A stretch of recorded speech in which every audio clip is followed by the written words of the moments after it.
How are you all doing today? Welcome back. Today we're going to be talking a little bit about XRP and Ripple, along with another article that I found quite interesting, talking about do video games subconsciously teach us how to trade. I found that particularly interesting, just as I am a gamer myself, but we'll save that for the end of the video. Here we're taking a look at something that a lot of you might already be aware. Singapore recently in January 2020 adopted a specific cryptocurrency legislation, the Payment Service Act. Now, they did mention that Coinbase, Binance, and Ripple were granted a 6-month exemption. I believe BitGo or something like that is also on the list, but we're focusing on these three main ones just because they're really big players in the crypto world and they're definitely pushing for that mass adoption. Of course, there's other great players in the crypto space as well that are also trying to achieve the exact same thing. Now, a little bit of the background in case you guys are not too familiar. This payment act will regulate crypto payments and trading enterprises, which require them to hold a license complying with Financial Advisors Act, Insurance Act, Securities and Futures Act, and Trust Companies Act.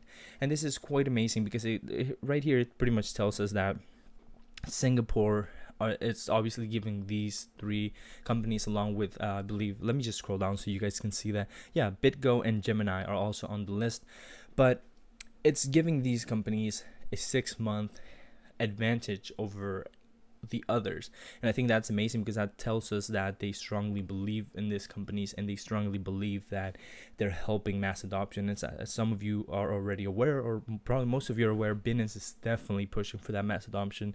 Excuse me. Regardless of if people love or hate Coinbase, they're also pushing for that mass adoption along with Ripple, Bitcoin, Gemini. All of these, we have to understand that at the end of the day, mass adoption will in theory help us all in the crypto space. So that's something to keep in mind. Nonetheless, though, Singapore is definitely a center where cryptocurrency, I see it flourishing very well because they're definitely very business oriented, and I think they see the potential in the cryptocurrency world. I believe that a lot of other places are seeing the exact same.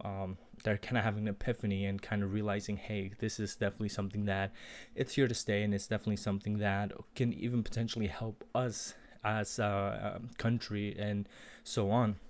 But nonetheless, that pretty much is it for this article. It's quite a short article, but I thought it was quite interesting just because, again, it shows us that people out there believe in Ripple, they believe in Coinbase, they believe in Binance. Best of all, they believe in cryptocurrency and blockchain technology as a whole. Now, over here, we're taking a look at Ripple's lawsuit. Sadly, it turns out, let me just scroll down here.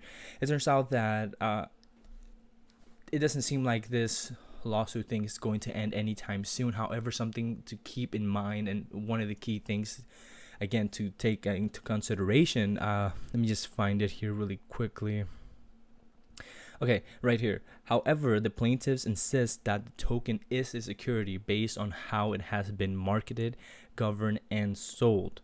So they're definitely looking, it's looking like they want to classify it as a security. However, the fact that they're not making their decision yet means that there's a lot to be looked at, and there's a lot of doubt, I believe, in their mind as well, because in theory it could go either way. I mean, I'm personally a strong believer that it's not a security, but based on the facts, based on how things were, like, I can see why some people would believe that it is a security, and I can see why it could be classified as one.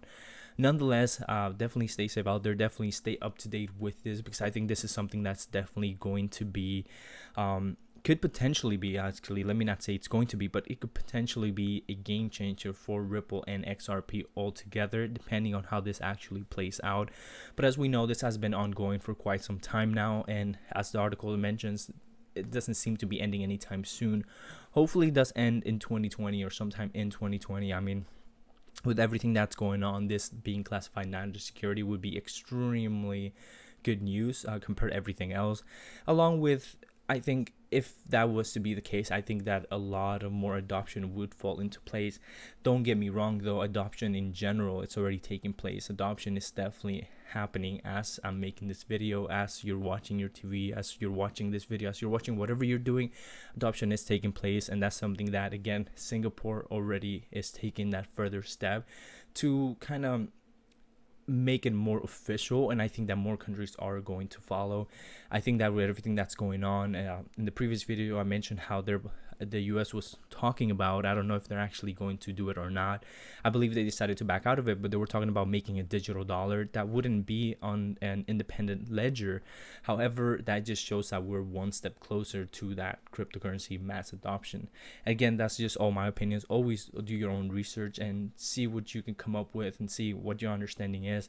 And if you find an understanding that I probably missed in any of my videos, or that you disagree with, then definitely leave it in the comments below, because that's how we grow as a community. That's how the crypto space is going to grow. It's by learning from each other and getting opinions and facts and things like that from each other. Because if you're not growing, I'm not growing. If I'm not growing, you're not growing. If the world's not growing, we're not growing. So it's like, let's grow together and definitely take that step further to reach that mass adoption as best as we can.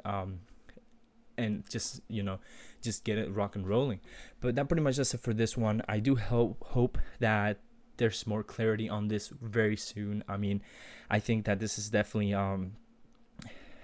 it's very nerve-wracking, because it's kind of like, is it not, regardless of if we strongly believe that it's not, it still doesn't mean that they're going to choose what we believe, so it's kind of like, it's still a little battle. But I think that at the end of the day, it's going to come out and work in our favor some way or the other, because I think that they will understand. And I think that with how things are going on, XRP and Ripple are definitely in that forefront, and they're definitely pushing for that mass adoption just like any others. But that does it for this article. Again, now let's take a look at this one. Do video games subconsciously teach users crypto economics? That is very interesting, because that's something that I personally play a lot of video games, and in the back of my head I've known this, but I've never actually thought about it as much as I'm thinking about it now, just because this article came out. And I think it's very interesting. And let's just take a scroll down here. Somebody named Ivan was talking about how RuneScape helped him taught him to flip crypto assets. And pretty much he's talking about how in RuneScape, and a lot of you might already be aware of RuneScape. RuneScape pretty much lets you trade assets, lets you buy, sell, do all of that. And they have like an active market, which can be manipulated just like today's traditional markets, just like the crypto market. And many other games have that same thing as well. I mean, I played games where somebody will sell something for, let's say, 10 million gold, but it's actually worth 8, and then people think that it's worth 10, and then somebody else comes and tries to do a little bit higher bid, etc. And then once they actually sell those items, you come to find out that it was actually worth 8 million gold as opposed to 10. And I think that's how these games can actually teach us about this. I mean, nonetheless, it's something that we still have to kind of learn and actually look at, because even though the games are there subconsciously kind of teaching us about it, even though we're in the crypto world, doesn't mean that you will automatically learn this and know this 100%. So it's definitely a learning curve for everybody out there. I mean, there's people still out here that still get wrecked. I mean, I'm pretty sure it's happened to all of us. It's definitely happened to me before. I mean, it's kind of part of a package, it's part of the learning process. It's all that matters is that you actually learn from it and you move forward. But anyhow, that pretty much does it for this video. Thank you all for staying tuned, and see you all in the next one.